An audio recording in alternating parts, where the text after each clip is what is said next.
Hi friends, நீங்கள் பிகினராக இருந்தால் கண்டிப்பாக கோலம் வரைறது ரொம்பவே ஈஸி. ஓகேங்களா? 1 2 3 4ன்னு இந்த மாதிரி நீங்கள் 7 டாட்டை ஸ்ட்ரைட்டாக வந்து வச்சுக்கணும். இந்த சைடும் ஸ்ட்ரைட்டு, எல்லா சைடுமே 7 டாட்ஸ் வந்து வச்சுக்கணும். ஓகேங்களா? 7 வரிசை வந்து கோலம். இது நான் 7 டாட்ஸ் வச்சுட்டேன். வாங்க இப்போ டிசைன் எப்படி போடலான்னு பார்க்கலாம். ஓகேங்களா? இந்த மாதிரி 1 2 3 இந்த 3 டாட்ஸ்க்கு நம்ம என்ன பண்ணணும், ஒரு ஸ்ட்ரைட் லைன் போட்டுக்கணும். ஓகேங்களா? அதுக்கப்புறமா இந்த 3 கோட்டுக்கும் ஒரு ஸ்ட்ரைட் லைனு, இந்த மாதிரி ஸ்ட்ரைட் லைன் போட்டுட்டு ஜஸ்ட்டு இப்போ என்ன பண்ணிக்கலாம், அந்த 3 கோட்டுக்குமே ஒரு வளைவு மாதிரி, இந்த மாதிரி ஒரு வளைவு போட்டு ஜாயின் பண்ணிக்கலாம். இது ரொம்ப சிம்பிளான கோலம். இது ஒரு ரஃப்பாக நம்ம இந்த மாதிரி வரைஞ்சிக்கலாம். ஓகேங்களா? இப்போ இந்த 2 டாட்ஸையும் ஜஸ்ட் இப்படி ஜாயின் பண்ணுற மாதிரி ஒரு டிசைன் போட்டுக்கலாம். ஓகேங்களா?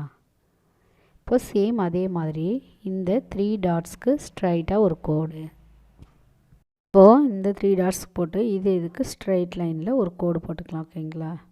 இந்த 3 கோடு இது பண்ணுற மாதிரி கோடு போட்டுட்டு ஜஸ்ட்டு ஒரு வளைவு 3த்தையும் டச் பண்ணுற மாதிரி ஒரு வளைவு வரைஞ்சிட்டு இங்கே ரஃப்பாக நம்மளே ஒரு டிசைன் வந்து ஜஸ்ட்டு அப்படி வரைஞ்சிக்கலாம். ஓகேங்களா? இந்த மாதிரி தான் இந்த 4 சைடுமே நம்ம வந்து போட்டுக்கணும். ஃபஸ்ட்டு 3 கோடுக்கு ஒரு இதுவு, அப்புறம் ஒரு ஸ்ட்ரைட் லைன், இந்த 3 கோடையும் பார்த்தா மாதிரி ஒரு ஸ்ட்ரைட் லைன் போட்டுட்டு இப்படி ஒரு ரவுண்டாக ஒரு வளைவு மாதிரி நம்ம வந்து வரைஞ்சிக்கணும். ஓகேங்களா?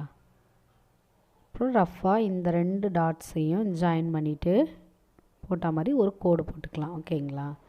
இப்போது 4 சைடு அதேமாரி போட்டுட்டு இந்த ஒரு அகல் விளக்கு மாதிரி ஒரு வி ஷேப் நம்ம போட்டுட்டு இந்த மாதிரி ஈஸியாக போட்டுக்கலாம். ஓகேங்களா? இங்கே பாருங்கள், இந்த 2 கோடையும் ஜாயின் பண்ணிவிட்டு இந்த 2 கோடையும் ஜாயின் பண்ணிவிட்டு ரஃப்பாக இப்படி ஒரு டிசைனு ஒரு 2 லைட்டாக பெண்ட் பண்ணி வரைஞ்சிக்கணும். ஓகேங்களா?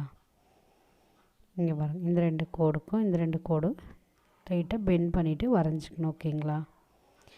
இப்போ இந்த சென்டரில் 3 டாட்ஸ் இருக்குது. இந்த 2 புள்ளிக்கும் ஒரு வளைவு ஸ்ட்ரைட்டாக போயிட்டு இந்த 2 புள்ளியில் தொட்டு அப்படி வளைஞ்சிடணும். ஓகேங்களா? இந்த 2 புள்ளிக்கு ஒரு வளைவு, ஒரு பெண்டு, இந்த 2 புள்ளிக்கு ஒரு வளைவு. ஓகேங்களா? இந்த மாதிரி தான் ஈஸியாக நம்ம அதை வளைச்சிக்கலாம். சென்டரில் ஒரு சர்க்கிள் போட்டுட்டு நம்மளுக்கு பிடிச்ச டிசைனை நம்ம எப்படி வேணாலும் வரைஞ்சிக்கலாம். ஓகேங்களா? ரொம்ப ஈஸியான கோலம். நீங்கள் கண்டிப்பாக ட்ரை பண்ணி பாருங்கள். இந்த மாதிரியான கோலத்துக்கு சத்யா ஈஸி குக்கிங்கை சப்ஸ்கிரைப் பண்ணி என்கரேஜ் பண்ணுங்கள்.